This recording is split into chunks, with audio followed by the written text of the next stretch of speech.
¿Qué tal? Muy buenas noches, bienvenidos todos a Andalucía Paranormal.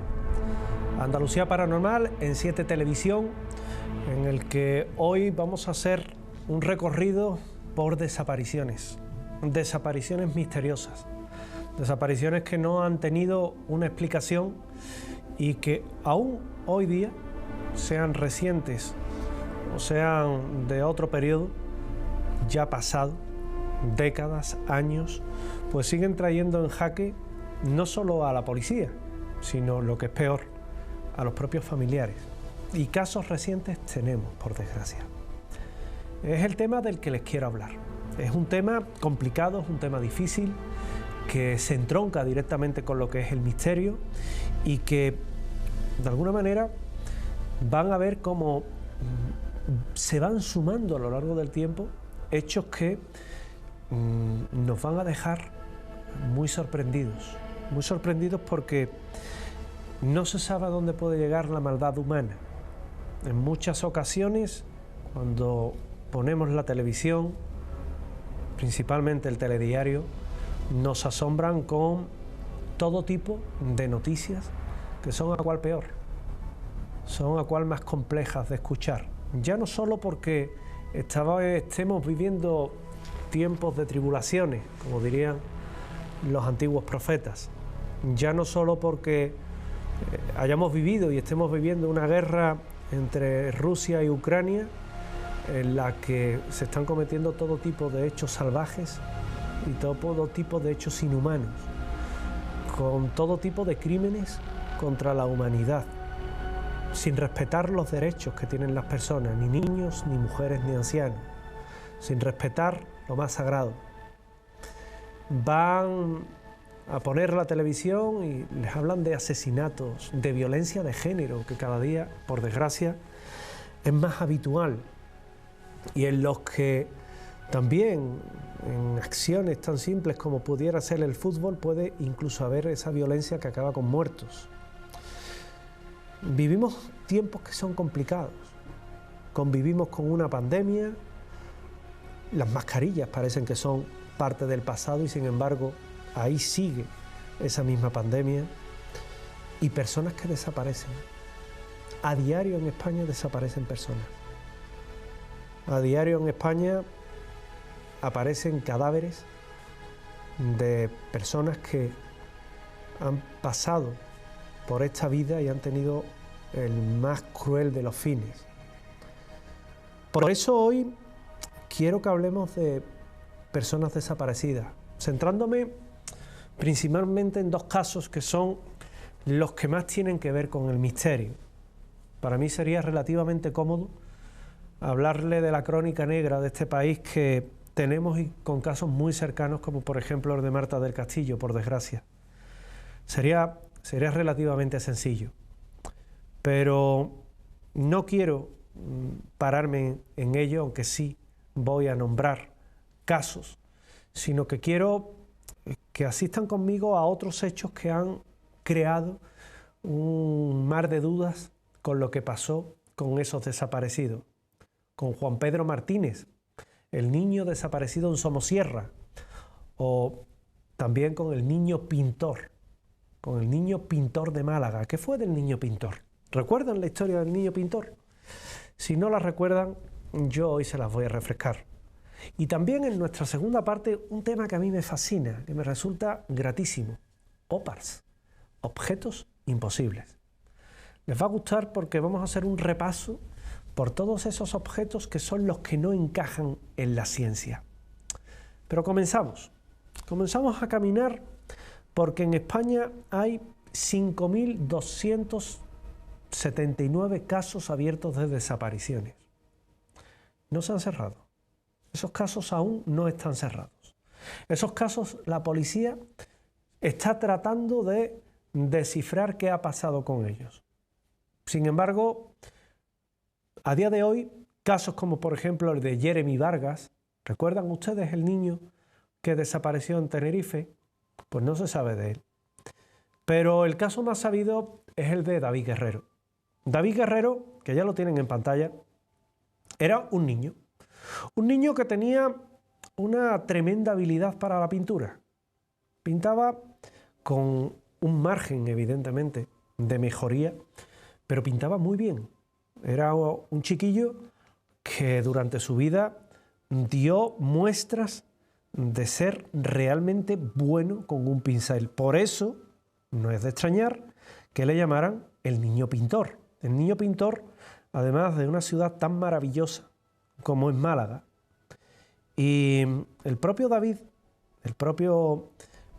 Guerrero, pues es el que comienza a escribir una historia realmente fascinante con esos dibujos maravillosos que hacía. El 6 de abril de 1987, a las 7 menos 20 de la tarde, David se despide de su madre, Antonia, en la puerta de la casa familiar en un barrio tan malagueño como el Juelín. Desde allí tenía que caminar no más de 300 metros hasta llegar a la parada del autobús, que de allí debía de llevarlo a una galería de arte, a la Galería de Arte Le Maison, en la calle Duquesa de Parcent, en el centro de la ciudad malagueña, de la capital de la Costa del Sol. Allí es donde le esperaba el periodista de Radio Popular, Paco Fadón, porque para ese momento el niño pintor había llamado la atención pintando un cuadro, un Cristo de la Buena Muerte, que lo instalaba como una de las mayores promesas de las artes plásticas en España. Las críticas lo llamaban el pequeño genio, el joven pintor de rara sensibilidad, entre muchos elogios que le dedicaron a él. Un niño que tenía unas cualidades para pintar que eran extraordinarias y que, dada su juventud, realmente era exquisito y llamaba mucho la atención. Después de aquella entrevista con Paco Fadón, debía ir a la Peña El Cenachero, donde hacía un par de años participaba en un taller de pintura de su tío, primo de su madre, el pintor José Guevara Castro. Una vez terminada la clase, el chico pues cogía el autobús y volvía a su casa. El problema, que David nunca regresó a casa. David nunca tomó ese autobús y los periódicos de la época, como en el caso del caso, valga la redundancia, se hicieron eco a través de sus páginas ya no solo de una primera noticia de esa desaparición del niño prodigio, sino que también lo que hicieron fue recrear pues todo ese último recorrido que se hizo. Y lo curioso es que el periodista Paco Fadón lo esperó en la Galería de Arte durante largo tiempo. Incluso se llegó a enfadar porque pensó que aquel joven pintor era un irresponsable porque no cumplía con sus compromisos. Pero tampoco asistió a la clase que aquel día estaba a cargo de otro pintor como Rafael Jaime Calderón, porque el tío de David Guerrero había viajado a Madrid y no estaba. Y esa noche, en la casa familiar, su padre y sus hermanos cenaron molestos. Cenaban molestos porque, sin preocuparse realmente por la ausencia, pensaban que el hermano se había retrasado y que de alguna forma, bueno, pues les había estado haciendo esperar tanto al periodista Paco Fadón, que era un buen impulso en la época para su carrera, como también la comida. La madre fue la que, como todas las madres, bondadosas ellas, decide esperarlo para comer con él. Pero los dos platos se enfriaron en la mesa de la cocina. David no apareció. Antonia aquella noche no durmió. Se pidió incluso ayuda a los propios reyes, a don Juan Carlos y a doña Sofía. Se trataba de pedir la ayuda, que se investigara la desaparición de su hijo. Pero realmente no apareció y aquello ya puso la alarma, ya puso una señal bastante contundente en que algo podía haber ocurrido. Cuando se reconstruyeron los movimientos por primera vez, los policías llegaron a la conclusión de que había desaparecido en el trayecto de 250 metros que separaba la casa de la parada de los autobuses, de los colectivos, que le decían por aquel entonces. El 6 de abril de 1987, a las 7 menos 20 de la tarde, David se fue de su casa del barrio malagueño citado en dirección a esa galería. Tenía 13 años y debía ir a esa entrevista. A las 7 menos 20 salió de su casa y ya no se tiene ninguna pista más del niño pintor. La hipótesis de un secuestro para pedir el rescate fue descartada. Fue descartada rápidamente. Nadie se comunicó para plantear exigencias. Por otra parte, la familia de David vivía con lo justo que aportaba el salario de Jorge, el padre del niño, como empleado de una empresa de confecciones de textiles. Las entrevistas con compañeros del colegio no aportaron nada, salvo que esa tarde a David le dolía el estómago y no había comido el sándwich que le había preparado su madre. Lo atribuían a los nervios que tenían ante la inminente exposición con aquel cuadro del Cristo de la Buena Muerte. Ningún vecino lo había visto caminar hasta la parada del autobús y los choferes de los horarios cercanos en el momento de la desaparición tampoco recordaban haberlo visto subir a ninguno de los autobuses. En la galería no solo el periodista de Radio Popular lo había esperado en vano, sino que los investigadores no encontraron a nadie que lo hubiera visto. En la peña del Cenachero, el pintor Calderón creyó ver a David en la escalera, pero le dijo a los policías que posiblemente lo hubiera confundido con otro chico, que él no lo conocía bien.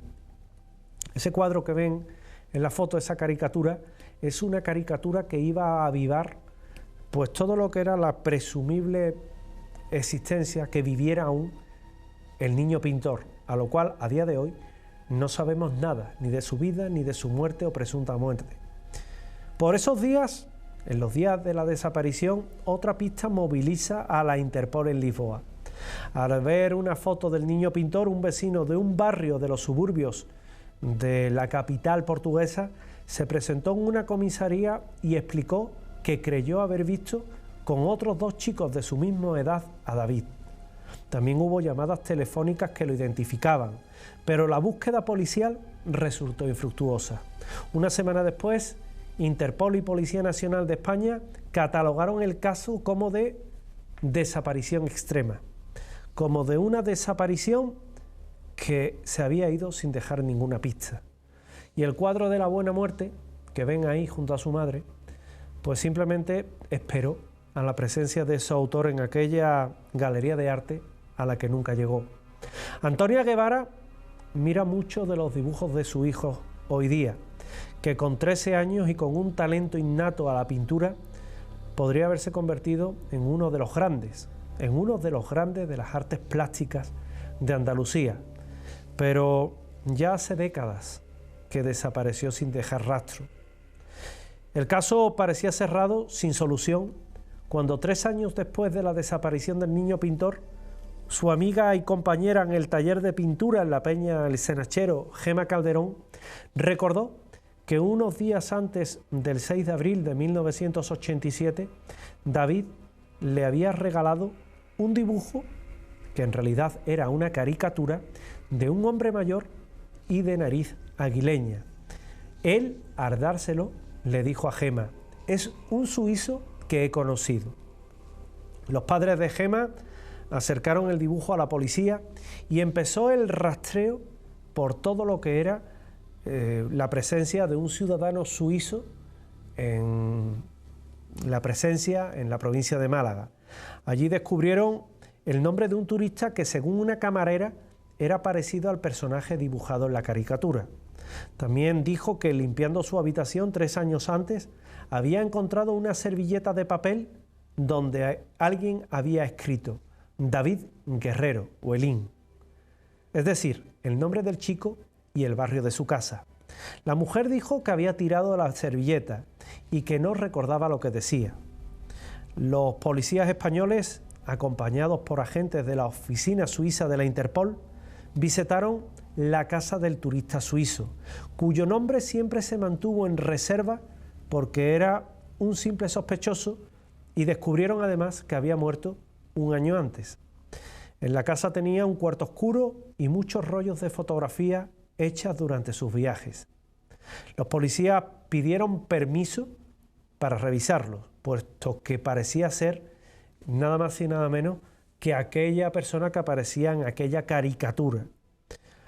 Los policías pidieron permiso, pero no encontraron ninguna foto de David, ni de sus pinturas, ni de la Galería Le Maison. Otro callejón sin salida. Pasarían varias décadas hasta que aparecería un nuevo indicio. Los hermanos de David, Jorge y Raúl, crearon una exposición con sus obras como homenaje a él, y también a su padre, Jorge, que había fallecido en 2015. El padre de David murió y la familia se enfrentó de nuevo a un problema. Para poder hacer la sucesión de bienes, David debía presentarse, o si no lo hacía, era necesario declararlo legalmente muerto. Algo que, como pueden imaginar, a su madre, Antonia, le creó, pues un grave conflicto. Al fin y al cabo era certificar la muerte de su hijo.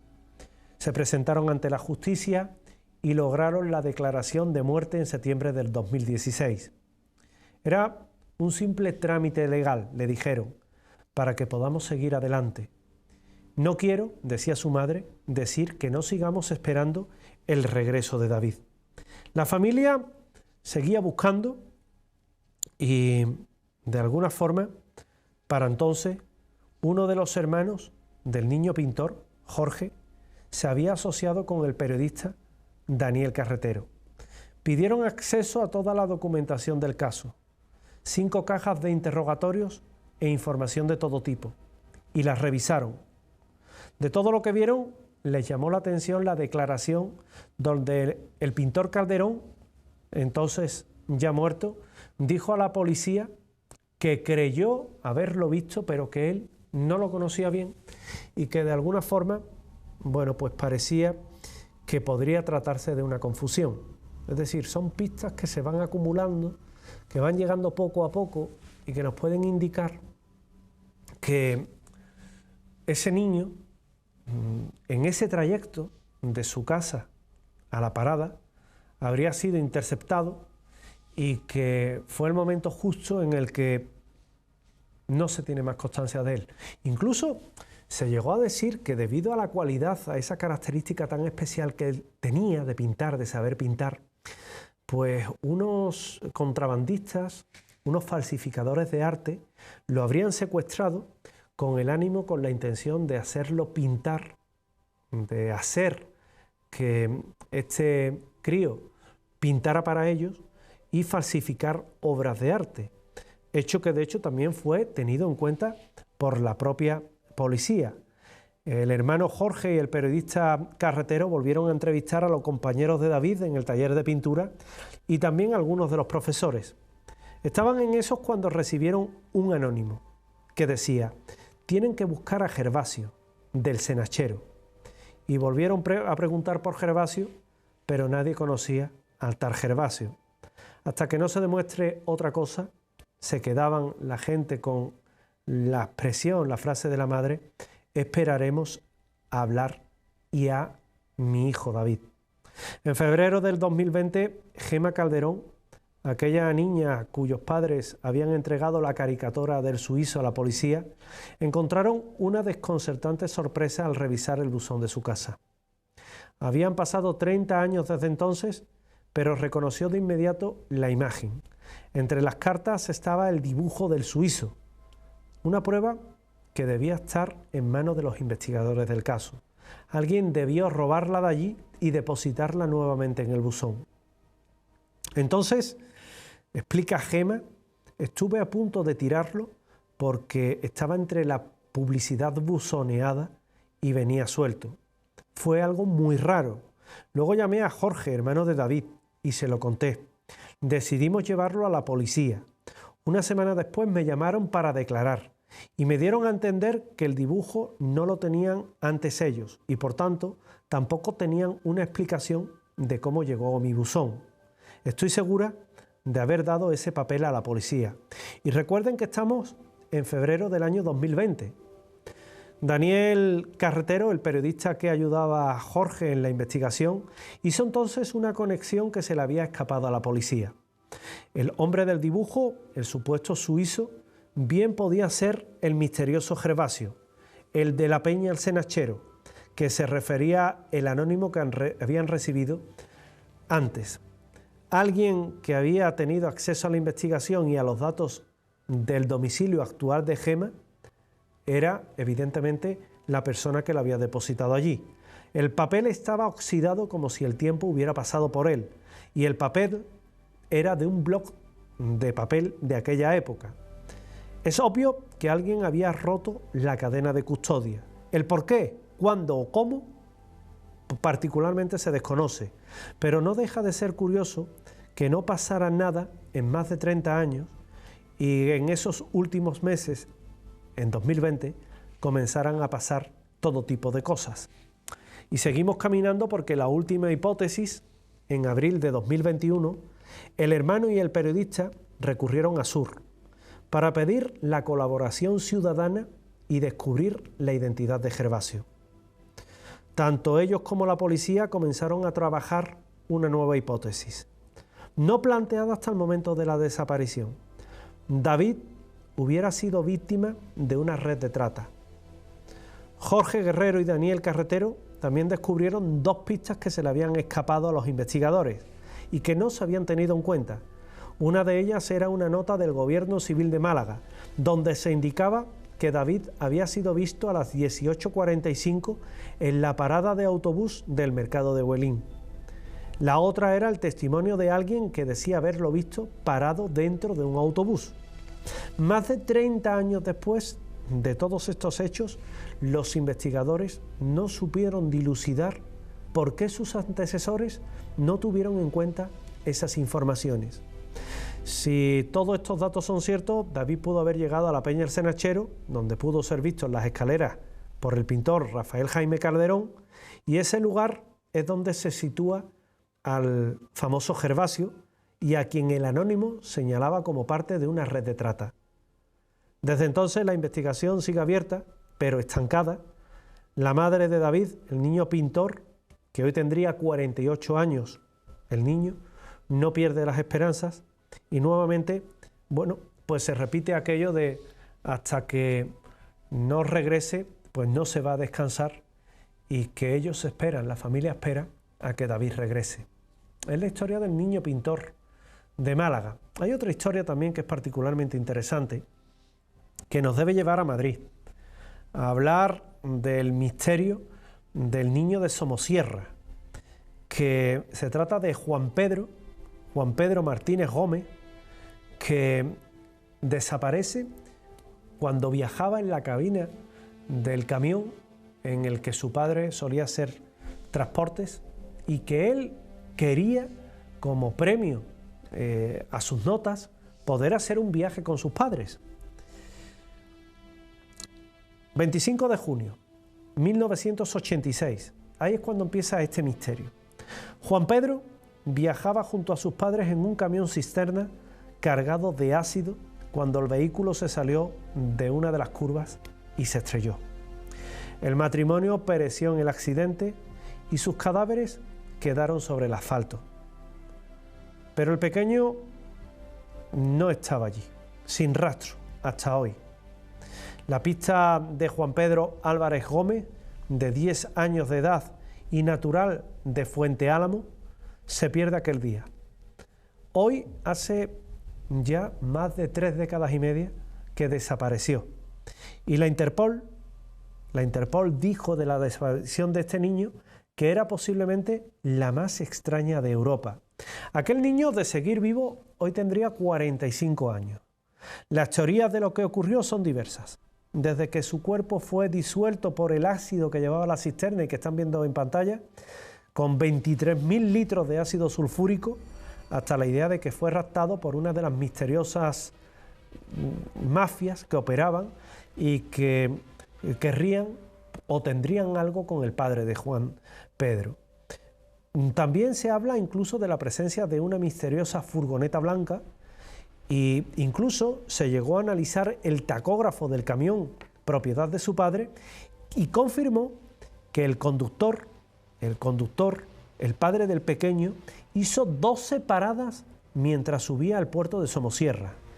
Si son conductores sabrán que hacer 12 paradas en pleno ascenso de este puerto, paradas muy cortas de apenas segundos, pues es prácticamente, bueno, pues inusual.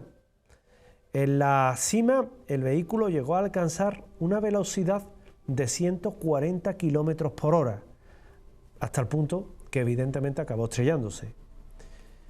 Perseguía el padre de Juan Diego a los secuestradores de su hijo, por eso esa velocidad tan inusual.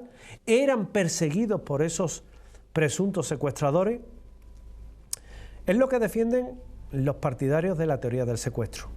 Cuando el tráiler volcó, el ácido sulfúrico se derramó por la carretera, aunque paradójicamente aseguran los testigos que los cuerpos de la pareja, muertos en el acto, apenas estaban salpicados por restos del corrosivo.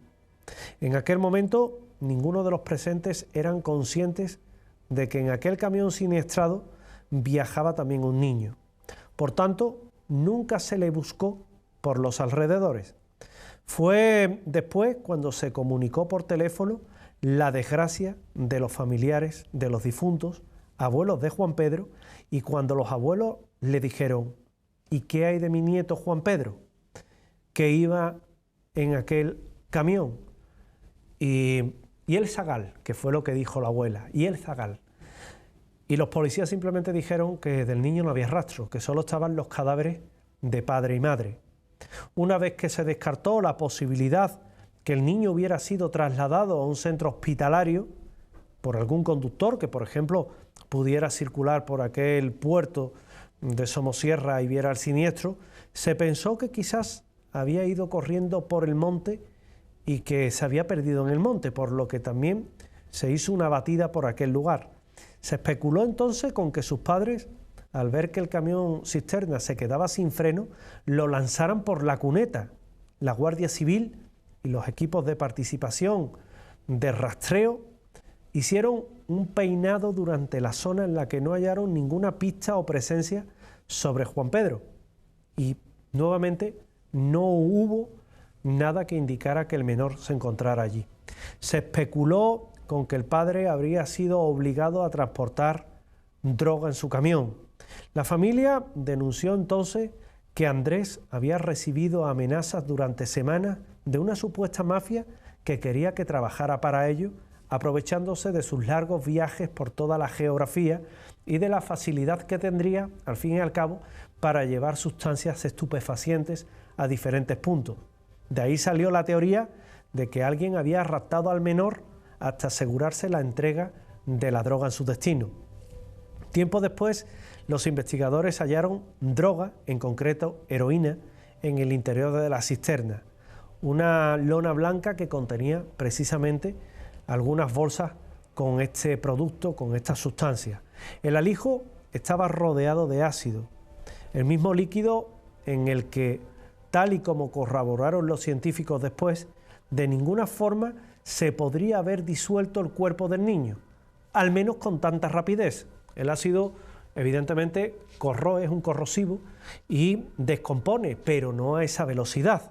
Hemos de darnos cuenta que apenas pasaron unas horas cuando se tenía ya los cadáveres por parte de los forenses y que apenas tenían muestras de esa corrosión, muestras de esas quemaduras que crea ese ácido. Lo que quedaba que era buscar la furgoneta blanca.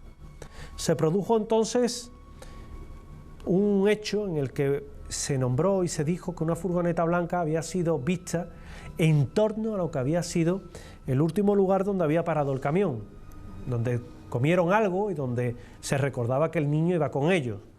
Una hipótesis era que ese niño hubiera sido secuestrado por esa furgoneta y que hubiera salido el camión detrás de esa furgoneta a la fuga. ¿Explicaría el secuestro las paradas que realizó la familia mientras subía al puerto de Somosierra? La verdad es que no, salvo que hubieran producido algunas paradas el coche que llevaban delante. Testigos afirman que aquella furgoneta blanca se detuvo en el lugar del accidente momentos después del mismo y que de ella se bajaron un hombre y una mujer que cogieron un bulto y se marcharon. ¿Era aquel bulto realmente el cuerpo de Juan Pedro? Más de 3.000 furgonetas blancas se pusieron en el punto de mira de la policía española sin resultados. Han pasado ya más de 3 décadas y media y sigue siendo todo un misterio. Un misterio que tiene que ver con estas desapariciones de las que estamos hablando en este primer tramo del programa y que podría llevarnos a hablar rápidamente de otras muchas que también tienen que ver con todas estas desapariciones que hay en España. Recuerden, 5.279, que posiblemente en este mismo momento sean incluso más, y que nos dicen que es un punto negro en el que nuestras fuerzas de seguridad, las fuerzas de seguridad del Estado, trabajan en la actualidad, en muchos casos, por desgracia, con pocos resultados, y no precisamente porque no trabajen en pro de localizar a esos desaparecidos, todo lo contrario, lo hacen simplemente que no hay más constancia de ellos. Otra desaparición misteriosa fue la de Gloria, una adolescente, Gloria Martínez Ruiz, que se llamaba ella, una adolescente de 17 años que padecía una serie de problemas psiquiátricos y que fue ingresada en una clínica de Torre de San Luis en Alfaz del Pi, en Alicante. La madrugada del 30 de octubre de 1992, pocas horas después de llegar al centro, la joven desapareció sin dejar rastro. La investigación llegó a la conclusión de que Gloria estaba fuertemente sedada y descartó una fuga voluntaria. Hoy en día, el caso de Gloria sigue siendo otro misterio, sigue siendo otro hecho que desconcierta. La última vez que se la vio estaba en aquella clínica. Se dicen que incluso pudieron haberse pasado con la medicación que recibía y deshecho del cadáver una vez que ésta, como consecuencia de esa misma medicación, falleció. Nunca se va a saber. Esto es pura especulación. Son comentarios que se vierten en prensa, en radio, y que nos hablan de la desaparición de Gloria Martínez Ruiz. Más sangrante, por ejemplo, el caso sevillano de Marta del Castillo, ¿verdad? Con asesinos o un asesino confeso, con tantas variedades en lo que es esa confesión, que incluso ya se llega a dudar. Es como el famoso cuento del lobo, pero la única realidad es que el cuerpo de Marta del Castillo no ha aparecido. Y que por tanto, ante todo ello, pues sigue siendo el misterio de otra desaparición que nos toca muy de cerca. Desaparecidos o no son los objetos de los que les quiero hablar. Los OPAs, los objetos fuera de tiempo. Objetos que ya hoy día, pues en algunos casos se pueden ver y en otros no. Uno de ellos es el que ya traje en su día y que es este que muestro en pantalla y que es una réplica del mecanismo de Antiquítera. Dicen que es la primera computadora, el primer ordenador que se pudo haber visto o que pudo haber tenido nuestra humanidad, proveniente de una etapa tan lejana ya como el siglo I antes de nuestra era, y que mostraría una serie de ruedas dentadas que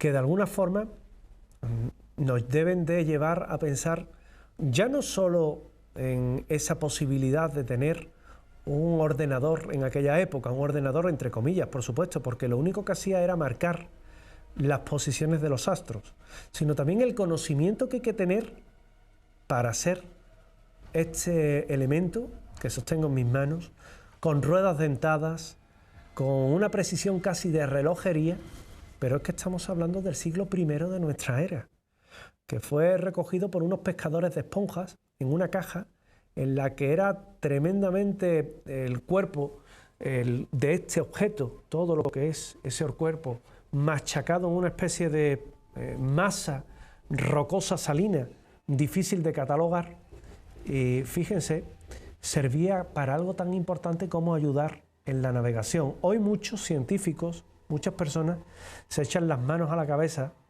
porque elementos como este se siguen dando, sigue existiendo, sigue habiendo. Están, por ejemplo, bueno, pues objetos como de lo que se llama la nanotecnología, que es muy importante.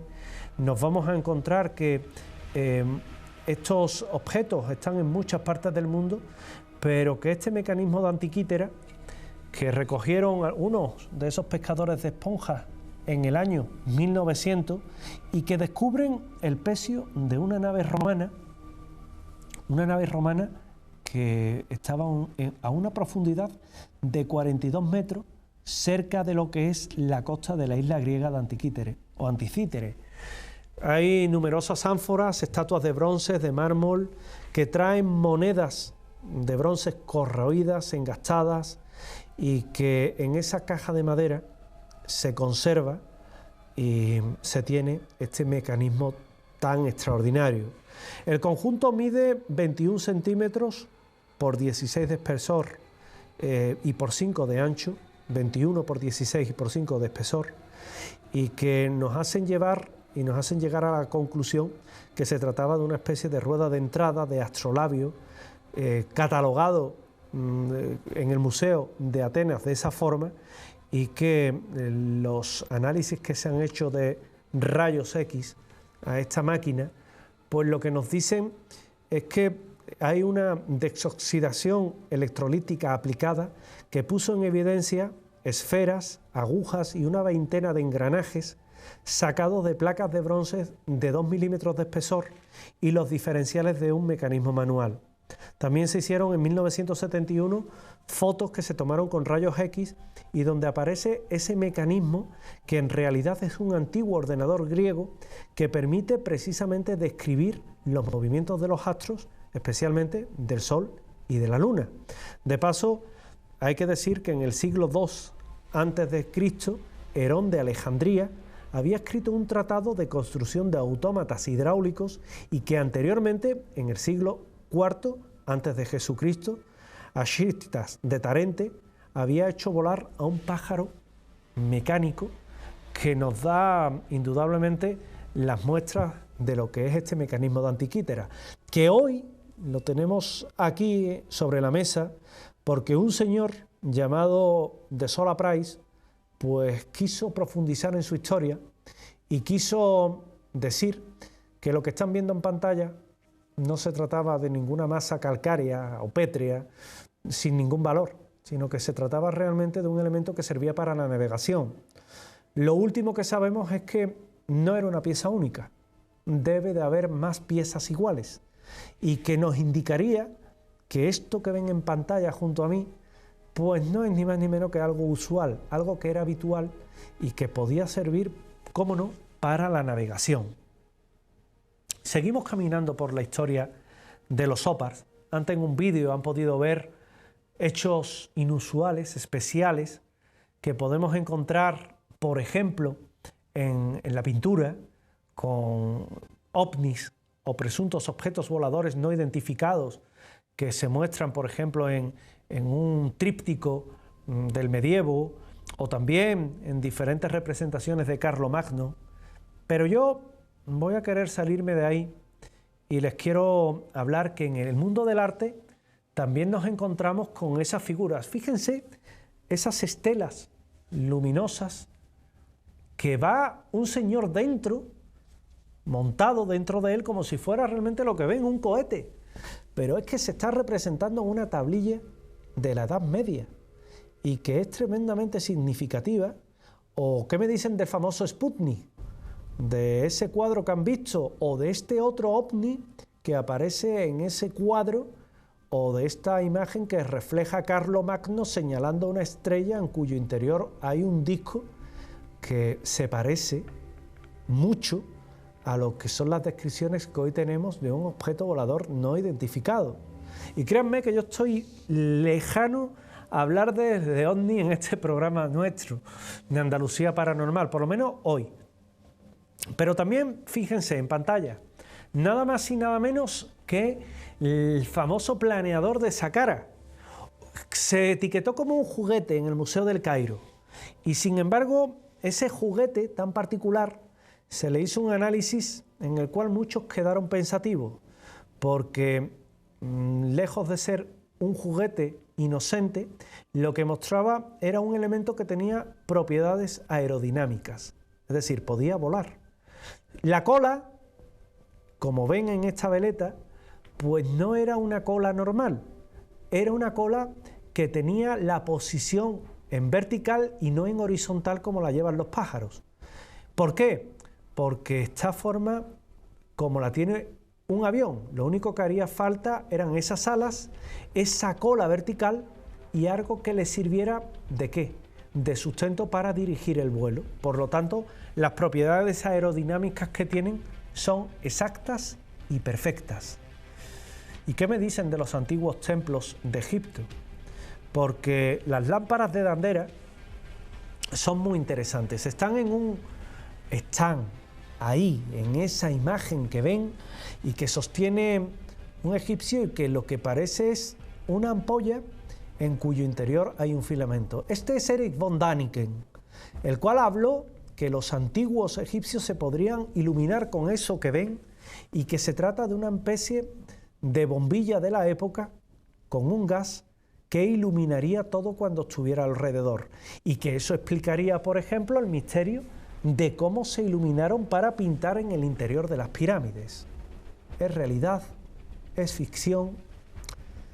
De cómo se pintan en el interior de las imágenes mucho se podría hablar, pero sin embargo no es menos cierto que este tipo de artilugios parece que van más allá de lo que hoy podemos casi especular, ¿verdad?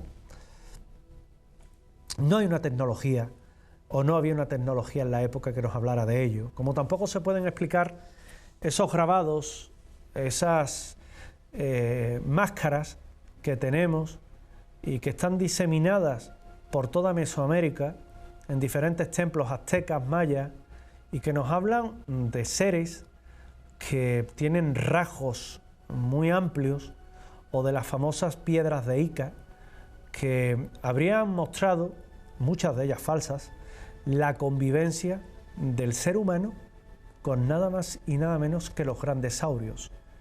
El profesor Javier Cabrera de Arquea, el doctor Javier Cabrera de Arquea, es el que hizo un maravilloso museo lítico, museo de piedra, en el cual se acumularon muchas de esas piedras. Permítanme decirle que muchas de ellas son falsas, están hechas por los propios indios para ganarse unos dineros, y que solamente aquellas que muestran el costumbrismo de la época, la realidad de la época, es la que nos habla en realidad de cómo pudo haber sido de la vida de aquellas personas muy lejos de esos grandes dinosaurios.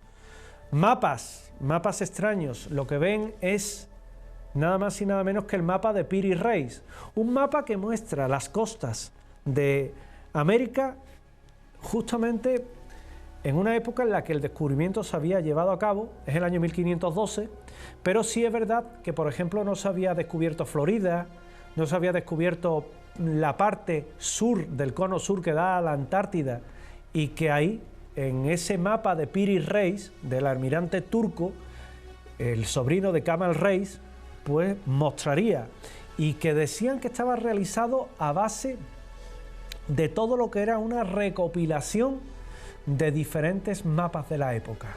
¿Y quién habría viajado a la Antártida antes de que ésta tuviera hielo? Eso es un misterio como las pilas de Bagdad. Las pilas que desaparecieron en el Museo de Bagdad y que tenían y que tienen la capacidad de dar 1,5 voltios de tensión.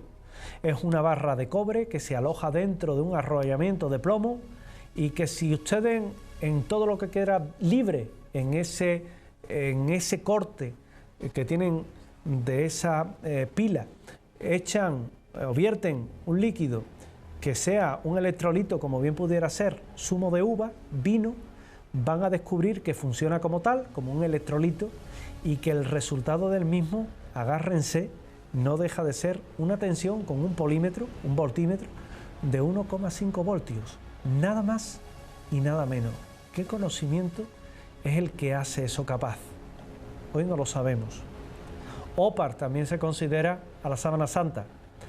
Hemos dedicado un programa completo a la Sábana Santa en esta casa y que yo les invito a que echen la mirada atrás, pero una sábana que no tiene pintura y que no se sabe cómo fue impresa, permítanme decirle que es todo un misterio y que hoy día se considera precisamente eso, un enigma indescifrable, un enigma que a fecha de hoy es casi imposible que sepamos, o de las construcciones piramidales que podemos encontrar en diferentes partes del mundo. ¿Por qué el paralelo 33 es aquel en el que se diseminan las pirámides?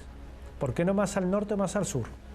¿Por qué hay pirámides no solo en Egipto, sino que las encontramos en Asia, como las que tienen en pantalla, que las encontramos en la zona del entorno de Indochina, que están en Mesoamérica, que están en la propia China y que son fortificaciones o son una forma de construir en la que parece que nos une un nexo común que no logramos entender y que hizo que aquellas culturas, muchas de ellas no tuvieron contacto entre sí, pues habrían tenido nada más y nada menos que una relación que les llevó ¿a qué? Pues les llevó a hacer construcciones piramidales de diferentes estilos. El martillo fósil que es increíble porque se descubre en el interior de una roca un martillo con una cabeza de hierro, con un soporte de madera petrificada ya, sobre la que habría pasado no siglos, sino milenios, y que deben de llevarnos a preguntarnos por qué una roca que tiene cientos de miles de años muestra en su interior atrapado un martillo de hierro de clara manufactura humana y con un mango o con el hueco para un mango de madera fosilizada.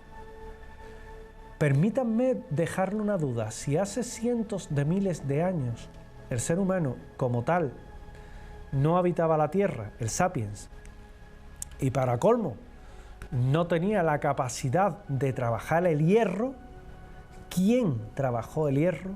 ¿Quién lo tuvo durante tanto tiempo? ¿Y cómo pudo haber quedado petrificada la madera, el mango y el hierro dentro de una roca que tiene un estrato de cientos de miles de años?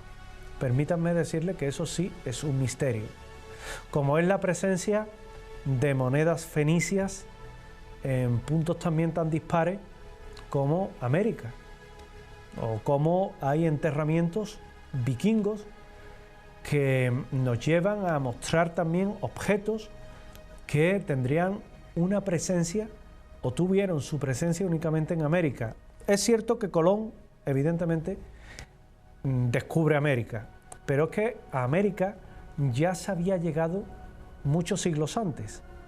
No podemos pensar que Colón fue el primero que pisó aquellas tierras, pero sí fue el primero que le dio indudablemente pues ese aura tan importante, ese aura y ese poder mediático por el cual pues una nación tan eminente como era la castellana, la española, pues se agencia el descubrimiento de América y todo lo que vino después de ello.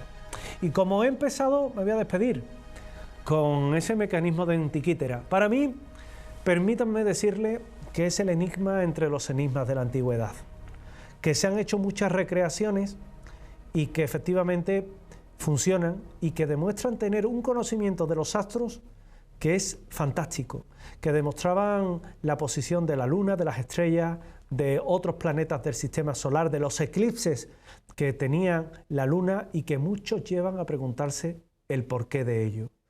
El porqué de esos engranajes milimétricamente calculados y que hacen funcionar un elemento tan importante como este, y de cómo en la antigua Grecia o la antigua Roma, pues aquellos sabios que lo sabían, acuérdense de Arquímedes, pues trabajaban con ello. Me despido. Permítanme estos minutos finales para una reflexión final en la que nuevamente les hable de ciencia y de misterio. En muchas ocasiones la ciencia, ante su desconocimiento, tilda y etiqueta de forma errónea piezas que luego, al ser reevaluadas, son etiquetadas de forma correcta. Por ejemplo, el famoso planeador de Saqqara, que es tildado de juguete, cuando realmente puede que fuera incluso una veleta de un barco o una especie de forma para orientarse con ellos. Pero la ciencia admite ese error. Evidentemente nadie nace sabiendo. Nosotros, cuando nos sentamos aquí en esta mesa y comenzamos a exponer temas, no exponemos temas al azar. Siempre tienen que ver con la historia, la ciencia y el misterio. Detrás de cada uno de ellos hay ciencia, historia y misterio. Que antes que de hablar de un fenómeno paranormal, preferimos una explicación racional. Pero también es cierto que cuando toda explicación racional se pierde, cuando toda explicación racional deja de tener un impacto o una presencia, debemos de atender a aquellas otras explicaciones que de alguna forma pueden explicar un caso. Y lo paranormal también está presente, lo extraño, lo inexplicable, teniendo en cuenta que lo inexplicable en muchas ocasiones puede ser, como su propia definición indica, lo que carece de explicación. Y yo no hablo ya de misterio, simplemente que no tiene explicación. Hay un libro que escribió Juan José Benítez, JJ Benítez, el famoso escritor de Los caballos de Troya, que se llama Existió otra humanidad. Creo firmemente que otra humanidad antes que nosotros pudo haber estado. Porque si no nos explican estos OPARs, si no nos explica ese conocimiento, si no nos explica el martillo fósil, el famoso artefacto de Coso, el broche de Penestre y tantos y tantos y tantos otros que hay que nos deben de llevar cuando menos a la duda. La duda, que es la base del conocimiento, la duda, que es lo que ha hecho que el ser humano siga avanzando con el paso del tiempo, y la duda que ha llevado a la curiosidad, y la curiosidad que nos ha llevado a investigar, nos ha llevado a inventar y nos ha llevado a progresar al fin y al cabo. Esa es la base de toda sociedad avanzada. Esa es la base que tenemos que tener siempre en cuenta. Y siempre tener que ese fenómeno paranormal es lo último en ser sopesado. Y las desapariciones, ese primer tema del que hablaba, imprescindible para las fuerzas de seguridad del Estado, Policía Local, Policía Nacional, Guardia Civil, que se colabore con ellos, que se atienda a todos esos carteles que hablan de desaparecidos y que se tenga de su ayuda, que es vital. Porque la vida, como decían, puede ser maravillosa, pero entre todos estoy seguro que podemos construir un mundo mejor. Un mundo mejor, el de los misterios, que les deja por hoy, pero que les emplaza a la próxima semana, mismo sitio, misma hora. En 7 Televisión Andalucía, Andalucía Paranormal. Les espero. Gracias.